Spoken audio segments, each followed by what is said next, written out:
شعرا نوحہ خان،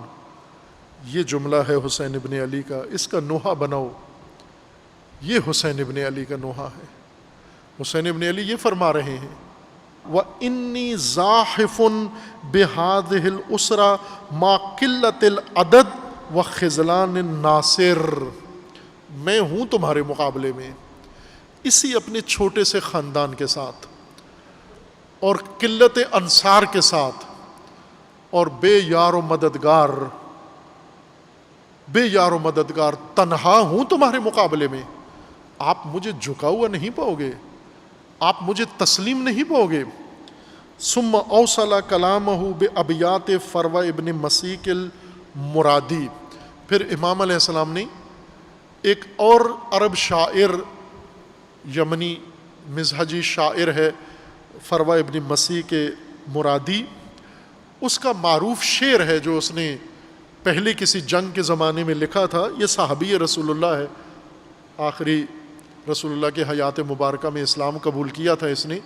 اور پھر بعد میں خلفاء کے زمانے میں جنگوں میں شریک رہا۔ اس وقت اس نے ایک شعر لکھا تھا،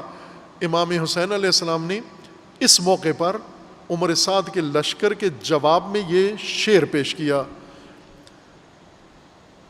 فروہ ابن مسیک مرادی کا شعر، فَإِن نَحْزِمْ فَحَزَّمُونَ قِدْمًا وَإِن نُغْلَبْ فَغَيْرُ مُغَلَّبِينَ وَمَا إِن طِبُّنَا جُبْنٌ وَلَكِن مَنَايَانَا وَدَوْلَةُ آخِرِينَ إِذْ مَا الْمَوْتُ رَفَّعَ عَنْ أُنَاسٍ كَلَالَةً أَنَاخَ بِآخِرِينَ فَأَفْنَى ذَلِكُمْ ثَرَوَاتِ قَوْمِي كَمَا أَفْنَى الْقُرُونَ الْأَوَّلِينَ فَلَوْ خَلُدَ الْمُلُوكُ إِذًا خَلُدْنَا وَلَوْ بَقِيَ الْكِرَامُ إِذًا بَقِينَا فَقُلْ لِلْشَامِتِينَ بِنَا أَفِيكُ سَيَلْقَى الشَّامِتُونَ كَمَا لَقِينَا۔ بہت عالی قدر اور عالی مضمون شعر ہیں کسی اور شاعر کے۔ اگر عزیزان شعراء نوحہ خان آپ کا شعر حسین کے مکتب کے ساتھ سازگار ہو تو حسین علیہ السلام امام میں معصوم بھی آپ کا شعر خود پڑھیں گے، خود گنگنائیں گے، خود لوگوں کو سنائیں گے، شاعر بے شک معمولی ہو، اگر اس کا شعر اس وزن کا ہے، اس قیمت کا ہے۔ امام حسین علیہ السلام نے اپنا شعر نہیں پڑھا، فروہ ابن مسیک مرادی کا شعر عمر سعد کے لشکر کے سامنے پڑھا، چونکہ شعر کے اندر جان ہے، شعر امام کی ترجمانی کر سکتا ہے۔ وہ شعر نہ لکھ جو تیرے ذہن کے فاقہ کی ترجمانی کر رہا ہو، تیری کھوپڑی کے افلاس کی ترجمانی کر رہا ہو، اور تیری توہی مغزی کی ترجمانی کر رہا ہو، نام حسین کا لے کر، اور تو اپنی شخصیت اور اپنی ذلت پذیری کو پیش کر رہا ہے۔ نہ، وہ شعر لکھ کہ امام حسین علیہ السلام بھی تیرا شعر سن کے جھوم جائیں اور جھومے ہیں۔ اس شعر کے اندر اتنا وزن ہے۔ اب توجہ فرمائیں، یہ شعر کیا ہے؟ فَإِن نَحْزِمْ، عمر سعد کو کہا کہ سن، اب مقابلہ شروع، میرے پاس لشکر نہیں ہے، تیرے پاس 20,000 کا لشکر ہے، میرے پاس 100 بھی نہیں ہے، میں اپنے خاندان کے ساتھ، انہی بچوں کے ساتھ، انہی بیویوں کے ساتھ اور قلت انصار کے ساتھ اور اسی تنہائی کے ساتھ تیرے مقابلے میں ہوں۔ اس جنگ میں اب میں جنگ کرنے جا رہا ہوں تیرے ساتھ، تو سن لے، پھر پہلے میرا موقف پورا سن لے۔ فَإِن نَحْزِمْ فَحَزَّمُونَ قِدْمًا وَإِذْ نُغْلَبْ فَغَيْرُ مُغَلَّبِينَ، ہم نے جنگ کرنی ہے تیرے ساتھ،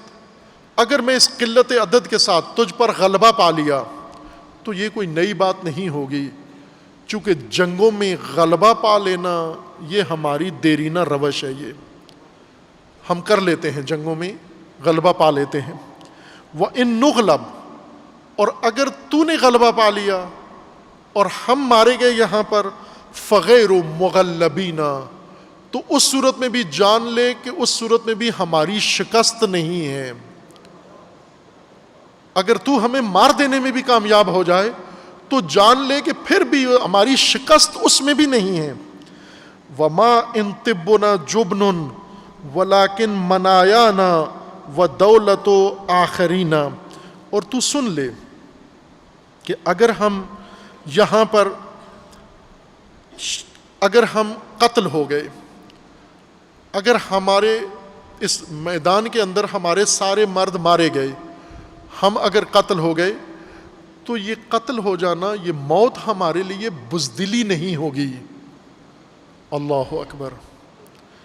یہ موت بزدلی نہیں ہوگی۔ 1400 سال گزر چکے ہیں عزیزان من، آج تک کوئی گمراہ ترین انسان اس کے ذہن میں یہ بات نہیں آ سکتی کہ امام حسین علیہ السلام نعوذ باللہ بزدلی دکھائی ہے۔ مر کے بھی، کٹ کے بھی، ذبح ہو کے بھی بزدلی کی طرف کسی نے آج تک اشارہ بھی نہیں کیا۔ اور جنہوں نے غلبہ پایا بظاہر، جو قتل کرنے میں کامیاب ہو گئے، سب دنیا ان کو بزدل کہہ رہی ہے۔ امام علیہ السلام نے ایک دوسرے شاعر کی زبانی یہ کہا کہ اگر ہم مر گئے تو یہ ہماری بزدلی نہیں ہوگی، ولیکن منایانا، یہ تو ہماری آرزو ہوگی، ہم اپنی آرزو کو پہنچیں گے، ودولت آخرین، اور یہ دوسروں کی باری ہوگی۔ چونکہ تداول ایام ہے، ایک دن ایک کا غلبہ ہوتا ہے، ایک دن دوسرے کا غلبہ ہوتا ہے۔ اگر ہمارا یہاں پر خاتمہ ہو گیا تو سمجھو ہم اپنی آرزو کو پہنچ گئے اور دوسروں کو موقع مل گیا، ایام دوسروں کے ہو گئے۔ اذا مل موت رفع عن اناس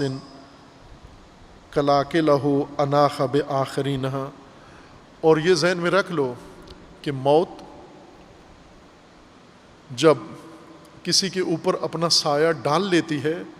تو وہیں نہیں ٹک جاتی۔ موت جب اپنا سینہ کسی کے اوپر اپنا بوجھ ڈال دیتی ہے اور کسی کو دبوچ لیتی ہے موت، تو جس کو موت دبوچ لے اسی کے اوپر بیٹھی نہیں رہتی، بلکہ موت ایک کو دبوچ کر پھر اٹھ کر اس کا پیچھا کرتی ہے کہ جو اس موت کا سبب بنا ہے، جو اس موت کا سبب بنا ہے، پھر اس کے پیچھے جاتی ہے، پھر اس کو دبوچ لیتی ہے، پھر اس کو جا کر گھیر لیتی ہے۔ فَأَفْنَى ذَلِكُمْ سَرَاوَاتِ قَوْمِي كَمَا أَفْنَى الْقُرُونَ الْأَوَّلِينَ۔ خوب تمہیں یاد ہے کہ ہمارے آبا نے اور ہمارے اسلاف نے تمہارا کیا حشر کیا تھا؟ یاد ہے تمہیں کہ کس طرح تمہیں موت کے منہ میں ہمارے آبا نے اور ہمارے اجداد نے تمہیں دھکیلا تھا؟ کما افن القرون الاولین، اور جیسا کہ اور بہت سارے گزشتگان وہ موت کے منہ میں گئے۔ فلو خلد الملوک اذن خلدنا، اگر پہلے طاقتور بادشاہ، عمراء، سلاطین جو آئے ہیں، اگر وہ زندہ ہوتے، مخلد ہوتے، ہمیشہ زندہ ہوتے، تو ہم بھی زندہ رہیں گے۔ ولو بقی الکرام اذن بقینا، اور جو پہلے صاحبان کرامت و شرف اور صاحبان عز و شرف پہلے آئے ہیں اور گزر گئے ہیں اور زندہ نہیں رہے، اگر وہ بچ گئے ہوتے، ہمیشہ زندہ ہوتے، تو ہم بھی بچ جاتے۔ فقل للشامتین بنا افیقوا سیلقی الشامتون کما لقینا، اور ہماری شماتت کرنے والے، ہماری ملامت کرنے والوں کو جا کر بتا دو کہ آج ہماری ملامت کر رہے ہو، سیلقی الشامتون کما لقینا، اور پھر عنقریب ملامت کرنے والوں کو بھی آ کر اسی چیز نے گھیر لینا ہے اور تم نے بھی اسی کا شکار ہو جانا ہے۔ ثم قال، یہ شعر پڑھنے کے بعد امام علیہ السلام نے فرمایا، اما واللہ لا تلبثون بعدہا الا کریث ما یرقب الفرس حتی تدور بکم دور الرحا۔ اللہ کی قسم، ہمارے بعد، ہمیں شہید کرنے کے بعد تمہیں کتنا موقع ملے گا، کتنی عرصہ حکمرانی کر سکو گے، کتنی عرصہ تمہاری حکومت و دولت قائم رہے گی؟ امام نے فرمایا، جتنی دیر سوار کو گھوڑے کے اوپر سوار ہونے میں لگتی ہے، اتنی مدت تک تمہارا اقتدار رہے گا، پھر اس کے بعد تم نابود ہو جاؤ گے، اور پھر اس کے بعد یہ اقتدار ایک اس چکی کے پتھر کی طرح گھومتا ہوا پھر تمہیں اپنی زد میں لے لے گا اور تم اس کی زد میں آ جاؤ گے۔ وَيُقْلَقَ بِكُمْ قَلَقَ الْمَحْوَرِ، اور پھر تمہیں وہ اپنے محور میں پھنسا کر ختم کر دے گا۔ عَهْدٌ عَهِدَهُ إِلَيَّ أَبِي عَنْ جَدِّي، یہ جو میں آج کر رہا ہوں یہ میں نہیں کر رہا، یہ عہد ہے جو میرے نانا نے مجھ سے کیا تھا، میں اپنے نانا کا عہد نبھا رہا ہوں۔ وَأَبِي، اور یہ عہد ہے جو میرے بابا علی نے مجھ سے کیا تھا اور میں وہ عہد نبھا رہا ہوں۔ فَأَجْمِعُوا أَمْرَكُمْ وَشُرَكَاءَكُمْ ثُمَّ لَا يَكُنْ أَمْرُكُمْ عَلَيْكُمْ غُمَّةً، اے عمر سعد، اور بھی اگر کوئی طاقت اکٹھی کرنی ہے، اور بھی اگر فوجیں بلانی ہیں، اور بھی اگر نفری کہیں سے بلانی ہے تو اکٹھی کر لو، میں مہلت دیتا ہوں تمہیں، مزید بھی اگر طاقت جمع کرنی ہے تو بھی کر لو، تاکہ تم پر کوئی چیز مخفی نہ رہ جائے، بعد میں تمہیں حسرت نہ ہو کہ ہم یہ بھی بلا سکتے تھے، ان کو بلاتے نہیں بلایا۔ ثم اقضوا الیہ، پھر اس کے بعد حملہ کرو میرے اوپر۔ ولا تنظرون، اور انتظار مت کرنا، مہلت مت دینا۔ انی توکلت علی اللہ ربی و ربکم، میں اپنے رب پر توکل کیے ہوئے ہوں۔ ما من دابۃ الا هو آخذ بناصیتہا، وہ رب میرا جس کے قبضہ قدرت میں ہر جاندار کی جان ہے۔ ان ربی علی صراط مستقیم، میرا رب صراط مستقیم پر ہے۔